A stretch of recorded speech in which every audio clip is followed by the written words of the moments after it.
De retour, je vais continuer avec les propriétés Align Items et Align Content du Flex Container. Alors, je remets à row, plus facile à comprendre, plus facile à voir.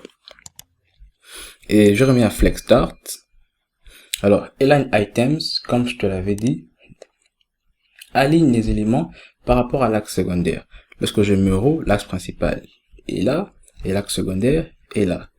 Ça signifie que quand je vais aligner les éléments par rapport à l'axe secondaire, ça signifie que je vais les aligner par rapport au bord supérieur et au bord inférieur.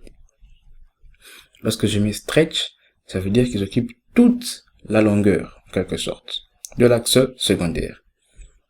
Si je mets flex start, ça signifie que je vais les aligner au début de l'axe secondaire. Et à ton avis, où est le début de l'axe secondaire?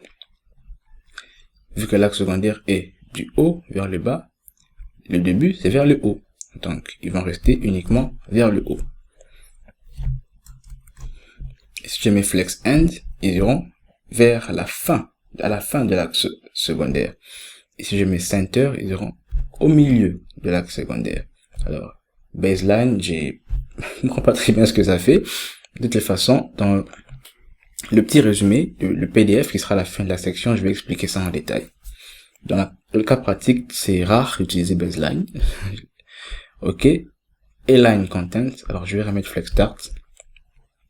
Align content, lui, comme je te l'avais dit, aligne l'ensemble des éléments enfants par rapport à l'axe secondaire aussi, mais seulement s'il y a beaucoup de lignes. Là, comme tu vois, il n'y a qu'une seule ligne.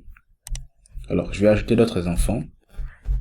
Je vais ajouter un 6e, un 7e, un 8e et un 9e aussi. Voilà. Alors, pourquoi ils ne sont que sur une seule ligne? Je te laisse réfléchir, essaie de trouver. Alors, c'est parce qu'un retour à la ligne n'est pas envisageable, n'est pas possible, parce que j'ai mis no wrap. Mais si j'ai mis un retour à la ligne avec wrap, tu verras qu'on a maintenant plusieurs lignes. Alors, je vais supprimer ça. Voilà, on a plusieurs lignes. C'est quand on a plusieurs lignes et qu'on a un flex wrap qui est différent de nos wrap, c'est à ce moment que Align Items aura de l'impact. Alors, si je veux aligner l'ensemble de tous les enfants par rapport à l'axe secondaire, qui est ici, je te signale,